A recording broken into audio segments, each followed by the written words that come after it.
오사나와 베제탁의 Q&A.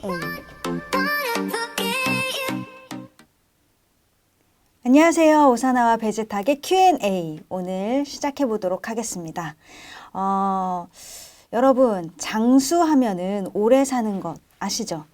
그것은 끊임없이 인간이 바라고 추구해온 것입니다. 오죽하면 진시 황제는 영원히 죽지 않고 살아가려고 해서 불로초라는 것을 찾으러 막 다닌 거 알고 계시죠? 그런 노력을 했겠습니까? 그런데 요즘엔 장수가 무조건적 미덕이 아닌 것 같습니다. 오늘 장수에 대해서 한번 이야기해 볼게요. 국장님 잘 지내셨어요? 예, 덕분에 아주 잘 지냈습니다. 왠지 되게 오랜만에 보는 것 같은 느낌이 들어요. 왜 그러지? 글쎄요. 오늘 체크 남방을 입으셨네요. 네. 어떻게 오늘 기사는 뭔가요? 네.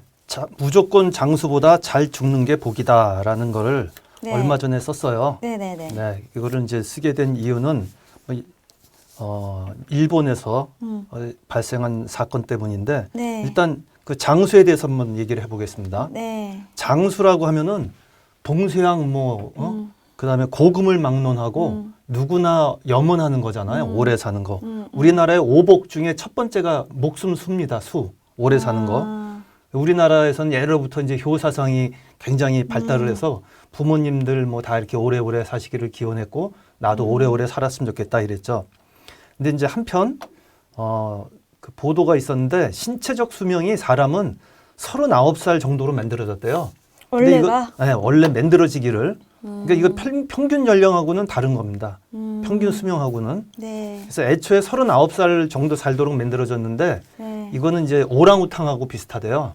오랑우탄. 네. 근데 사람들이 이제 그 식생활이 바뀌고 네. 의학이 발달하고 기술이 개발이 되면서 오래 살게 된 거죠.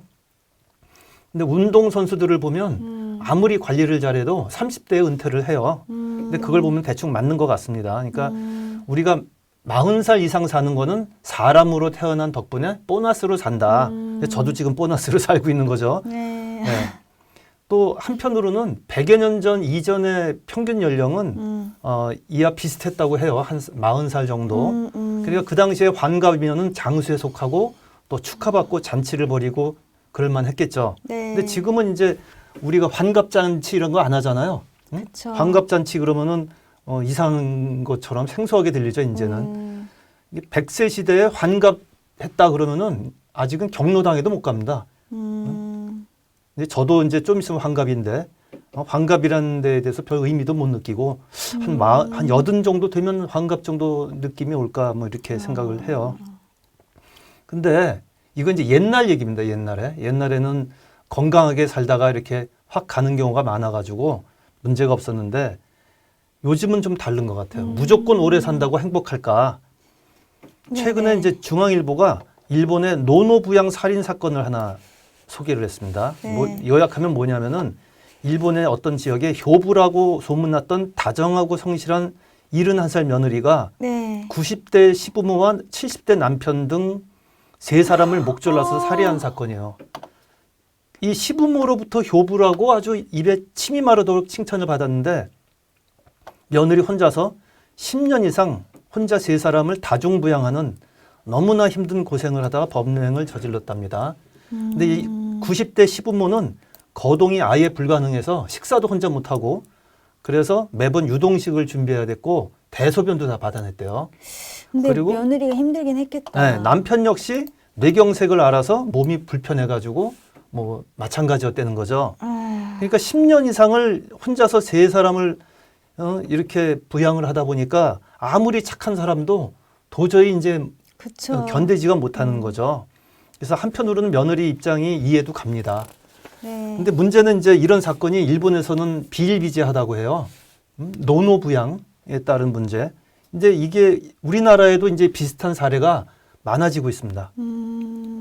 그나마 이제 요즘 우리나라 부모들은 이제 저를 비롯해서 뭐 베이비붐 세대들은 자식들에게 신세지기 싫어서 같이 살라고는 안 그래요, 아예. 그러니까 이제 다행인지 불행인지 모르겠는데 어쨌든 사람의 생명이란 게 자기가 죽고 싶다 그래서 확 죽어지고 그런 게 아니잖아요. 몸이 아무리 안 좋아도 또 생명이 연장되면 할 수 없이 살아야 되는 거고 뭐 사람이 뭐 몸이 안 좋다고 해서 무조건 다 자기 스스로 뭐 자살을 한다든가 이럴 수도 없는 거잖아요.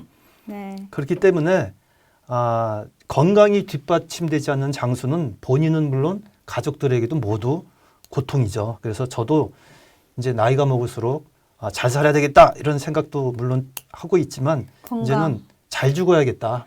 진짜 건강하게 건강해야 살다가 되고. 남에게 피해 주기 전에 조용히 좀 떠났으면 좋겠다 하는 생각은 그러게. 늘 하게 됩니다. 제가 노인복지관에서 사회복지사로도 좀 있어 봤는데 그렇죠, 그렇죠. 거의 어르신들이 조금 네. 더 이렇게 깨어있는 분들은 물론 안 그런 분들도 계시지만 네. 좀 깨어있고 그러신 분들일수록 네. 하시는 말씀이 진짜 치매에 걸릴까봐 자식들한테 패 끼칠까봐 네. 그걸 제일 제일 걱정하시더라고요. 걱정하죠, 예, 요새는. 그냥 조용히 떠나고 싶다. 막 네.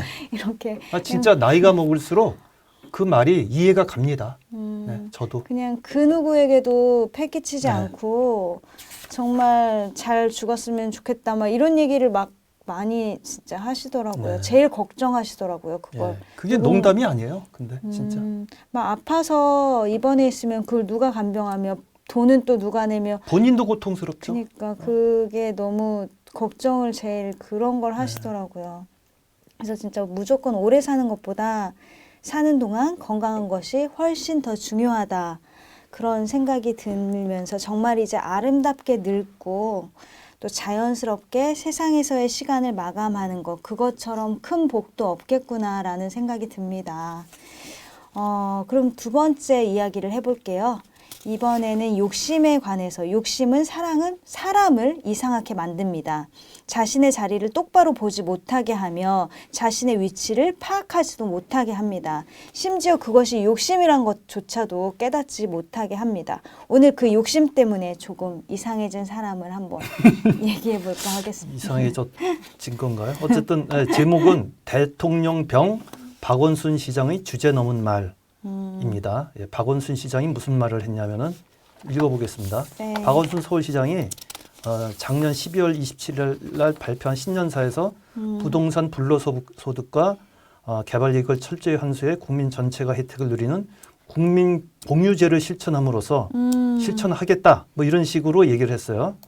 네. 그러면은 부동산 국민 공유제를 시행하겠다 이런 거는 국유제를 하겠다는 거거든요. 거의. 그럼 이건 완전히 공산주의식인데 좀 다르게 해석이 될 수도 있죠. 거기다가 만약에 한다고 해도 그걸 다 그러면 그걸 사들여야 되는데 그 많은 돈이 어디서 납니까? 그러니까 이게 제대로 될 가능성도 사실 없는데 이게 일개 서울시장의 권한으로 할 수 있는 일이 아니거든요.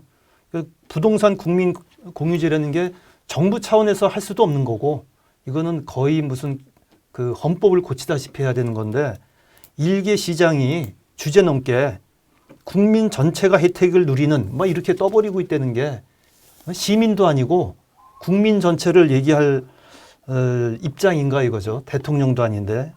그러니까 왜 서울시장이 국민 전체에게 혜택을 누려야 되나? 한마디로 이제 주목을 받으려는 말장난이 아닌가 하는 생각이 들었어요. 그러더니 이제 이 양반이 13일 날 워싱턴을 방문해서 미국 외교협회 초청 좌담회에서 평화를 향한 서울의 전진을 주제로 연설했는데 여기서 뭐라 그랬냐면은 2032년 서울 평양 올림픽 공동 유치를 위해 2022년 베이징 겨울 올림픽 때까지 한국, 미국, 북한의 잠정적 군사훈련과 대북 제재 완화 등을 제안을 했다. 이게 굉장히 우스운 얘기잖아요.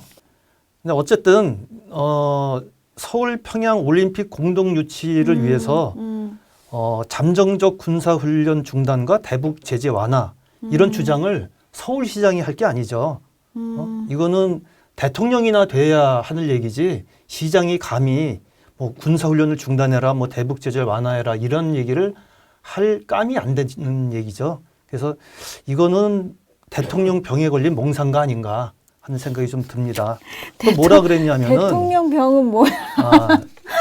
왜냐 이 양반이 지금 대선 주자잖아요. 대권 주자 유력한. 근데 또 뭐라 그랬냐면 이 양반이 독일의 대연정을 언급하면서 총선 후에는 연정을 고민해 봐야 하지 않나 얘기했었다. 이거는 서울시장이 할 얘기가 아니죠. 연정을 왜 서울시장이 얘기를 합니까? 이건 뭐 대선 공약으로나 할까 뭐 이런 얘기지. 이제 이게 박원순 시장이 아까 얘기한 것처럼 다음 대선의 유력한 주자 중에 한 사람은 거는 틀림없습니다.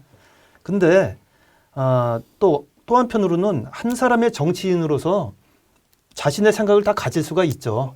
근데 그렇다 하더라도 일개 시장으로서는 절대 할 수 없는 주장을 공적인 자리에서 마구잡이로 막 무책임하게 던지고 있다. 이거는 좀 아니다라는 얘기예요. 그래서 과유불급이다라는 얘기가 있잖아요. 그러니까 박원순 시장이 벌써 대통령이 된 것처럼 행동하거나 현실성이 없는 대선 공약을 막 남발한다 그러면 오히려 역효과가 낫지 않겠느냐. 그래서 저는 일단 우리 박원순 시장은 서울시장 역할을 우선 잘 하고 정치계 계획 같은 거는 머릿속으로 잘 세웠다가 나중에 이제 때가 되면 하나하나 풀어나갔으면 좋겠다 이렇게 생각을 합니다. 그러게요. 진짜 이분 근데 원래 이미지 굉장히 좋지 않았어요? 그건 또 이제 보기에 따라 보는 사람에 따라 다르죠. 근데 저는 박원순 시장을 찍었었어요 전에. 근데 이런 얘기를 하니까 좀 실망스럽습니다. 그렇구나. 그러니까 사실 저희에게는 자신의 잘못을 인정하고 어떻게 살아가야 할지 알아가는 사람, 또 더 나아가서는 우리 모두가 어떻게 살아가야 할지 바르게 제시해주는 사람, 그런 사람이 필요한 것 같아요. 근데 그런 사람은 뭐 완벽한 사람은 없다고 하지만 과연 있겠죠? 아니, 완벽한 사람은 없죠. 그렇죠. 네. 없지만 네. 어쨌든 분들이 좀 자신의 네. 그 처지에 맞는 언행을 했으면 좋겠다는 의미입니다. 그러니까 시장이면 시장에 맞는 시장에 얘기를 맞는 해야죠. 얘기를 예, 해야지 대통령 너무- 같은 얘기를 하면 안 되죠. 그러면 대통령이 뭔가 답답했나? 자신이 볼 때? 일단 나라가 좀 자신의 그래 어떤 보였나? 주장을 하면서 자기의 어떤 그 정치적인 색깔을 너무 자꾸 강하게 입히려고 그러는 드러내는 건데 거예요? 너무 좀 너무 앞섰다. 너무 과하다는 생각이에요. 알겠습니다. 네. 네, 그럼 저희는 오늘 이번 회는 여기까지 하겠습니다. 다음에 또 봬요. 감사합니다. 고맙습니다. 오사나와 베제탁의 Q&A.